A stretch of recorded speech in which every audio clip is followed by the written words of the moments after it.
have a few folks to testify. Brady Cobb on behalf of Life Insurance Settlement Association. Mr. Cobb. Good morning. I represent the Life Insurance Settlement Association. It is the industry association for the viatical and life settlement industry.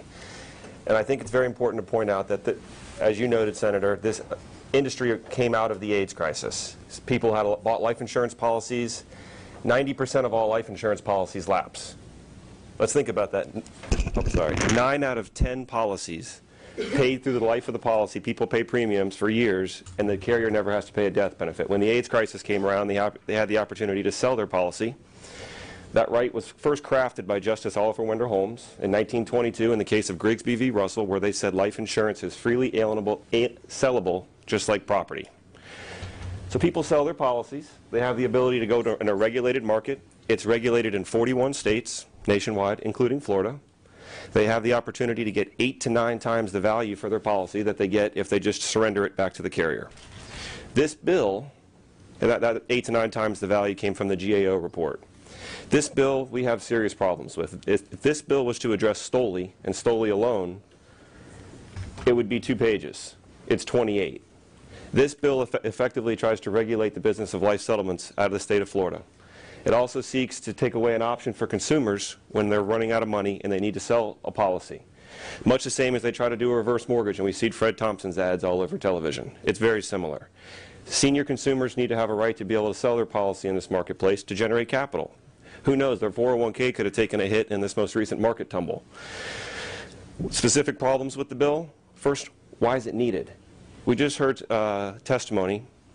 There have been 0 consumer complaints regarding Stoli in the state of Florida in 2014, according to FLOIR's 2014 annual report.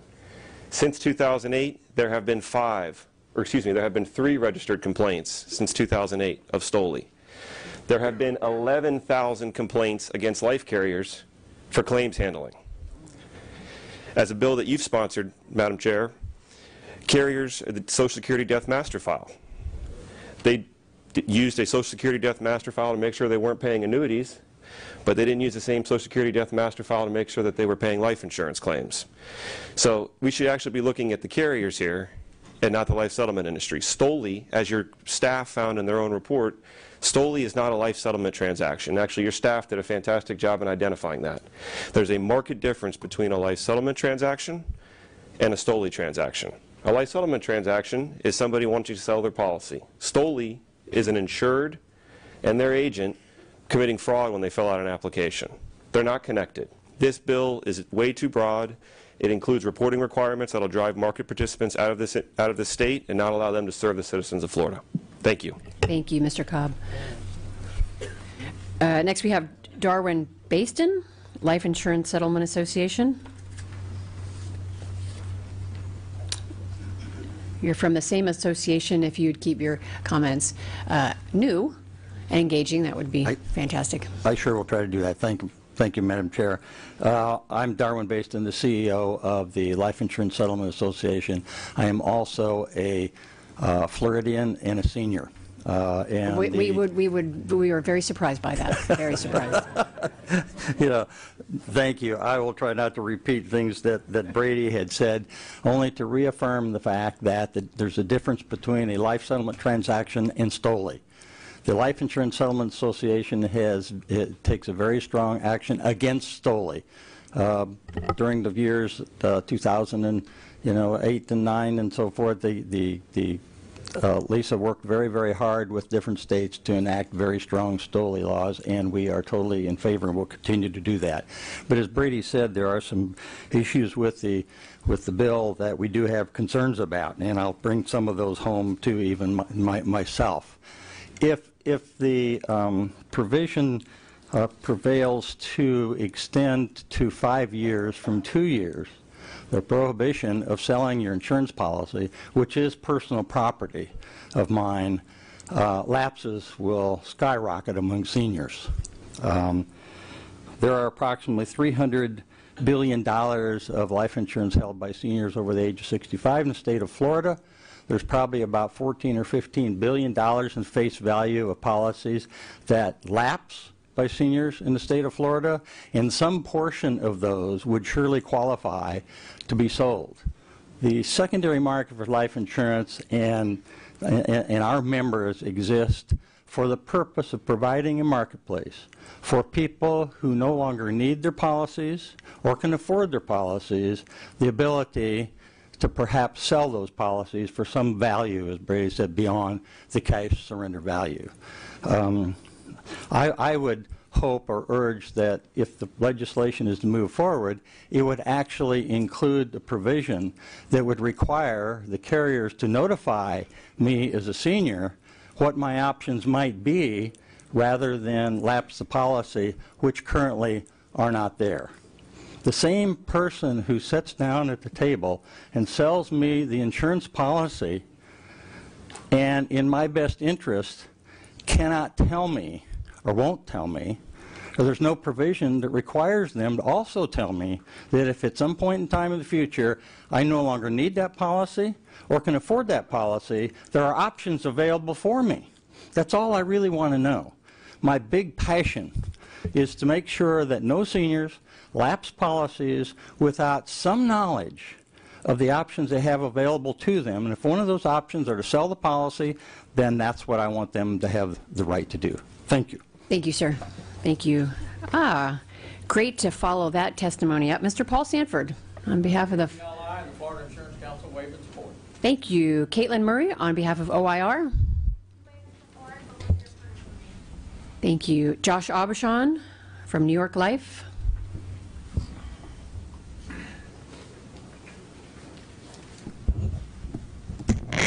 Thank you, Madam Chair. Am I recognized? You are. All right. Thank you very much. I just want to address a couple things. First, for Senator Dietert, this bill really doesn't do much in the way of existing viatical settlement providers and for those transactions currently taking place in the state. What this bill is designed to do is give OIR more enforcement mechanisms to prevent these stranger-originated life insurance practices and policies from coming into effect. And to answer your question very briefly, Senator Margolis, yes, this bill exactly stamps out the type of fraud that you're wanting to prevent. So if there's any other, I'll be happy to answer any other questions. Thank you. Leader Smith, for a question. Quick question. Mr. Aubuchon? The last speaker spoke about a notice requirement possibly being added. Is there currently a notice requirement, and is that something we can incorporate in this bill moving forward? Off the top of my head, I am not sure, Senator, but I'll be happy to look into it. And if that's something the committee want to address, we'd be happy to look into that. Thank you, Mr. Aubuchon. And Richard Robledo, Office of Insurance Regulation. A notice to be insured of all their options.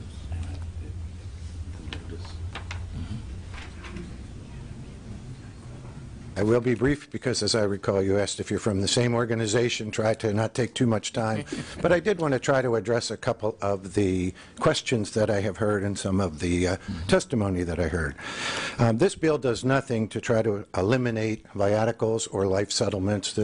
The office recognizes the value of people having an option to viaticate their policy or to do a life settlement. What it does is it addresses the STOLI issue. It addresses people that are violating the existing insurable interest law. In an effort, it just eliminates the opportunity to gamble on somebody's life. Gambling on somebody's life has been recognized for years and years, forever, that is an inappropriate use of life insurance. The bill basically, when it's addressing the viaticals or the life settlement part of the industry, it basically codifies things that are already in effect by way of the unfair trade practice law and various other components of the law, but avoids the problem of having a question about, is that the appropriate interpretation, if you will, or implementation of the unfair trade practices. It basically codifies them, and it says this is basically what we have been operating with under the unfair trade practices for many years, but now it's crystal clear. It's a combination of the NCOIL model and the NAIC models, so it is more of a nationwide practice that we're going through here.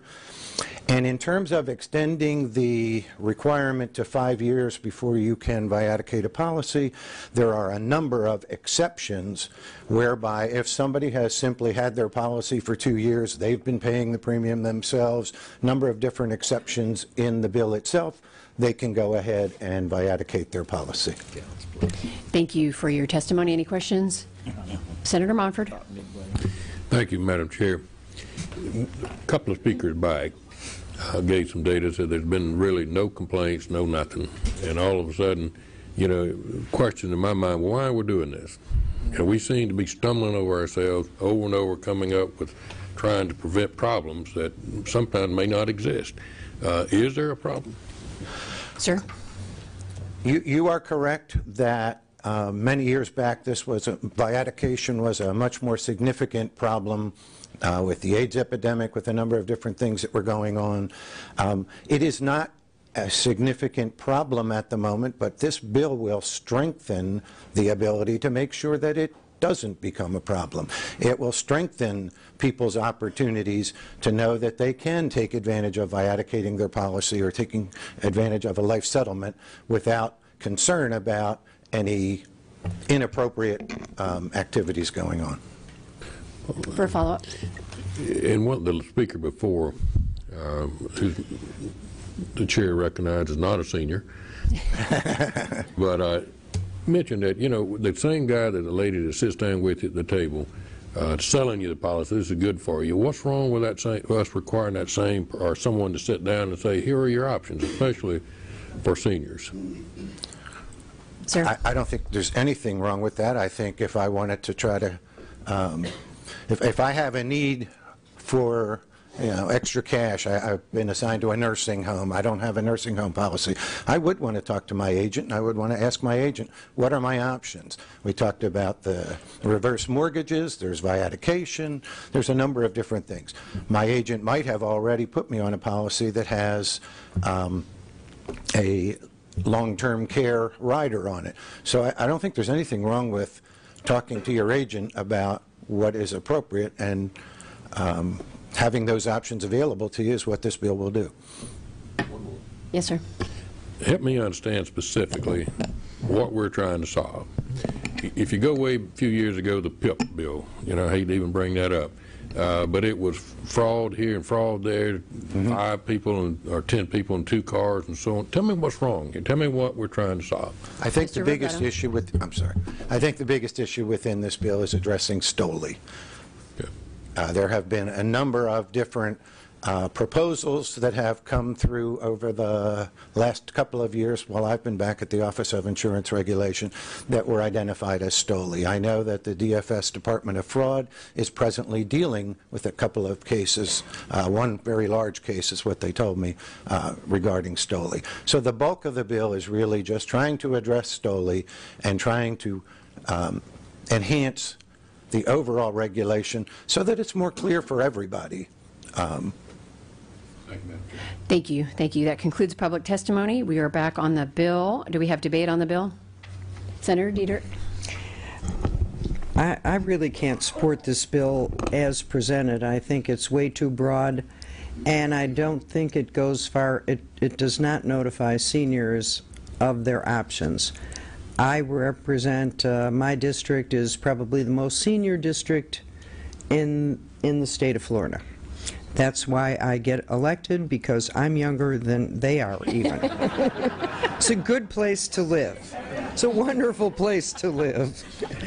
But when you say, you know, seniors would be aware of their options, they're old-fashioned. They pay their premiums for as long as they can, and when they can't afford to pay it anymore, they stop paying it and they lose any benefit. If you would include a notification, if this bill was really about strengthening STOLI, I would be there 100%. But if you will add some sort of notification, seniors don't know they have that option.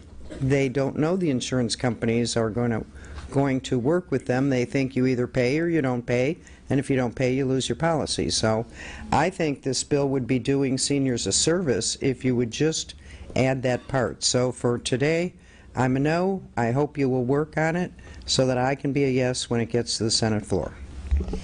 Thank you. President Margolis in debate.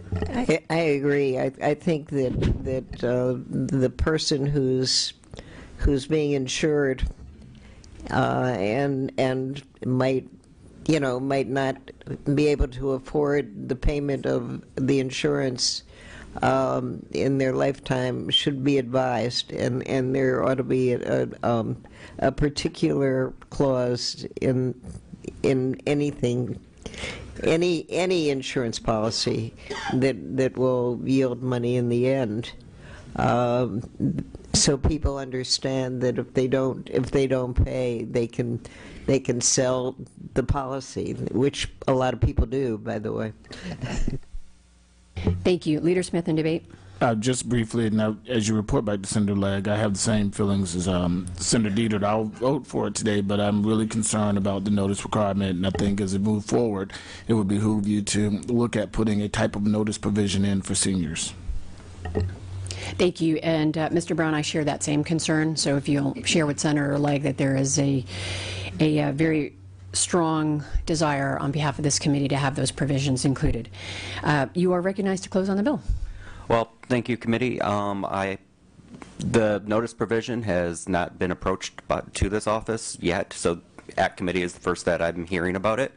We're very open to working with the stakeholders and trying to move this bill forward. So with that concern, if you would work with us and allow for us to have a little bit of time for the next committee stop of a favorable vote for today, and then with a commitment to work on it for the next stop. Having closed, Ms. Green will call the roll for CS for Senate Bill 650. Senator Clemens? Yes. Senator Dietert? No. Senator Huckel? Senator Lee? Senator Margolis? Yes, hopefully we have a... Senator Monfort? Thank you. Yes.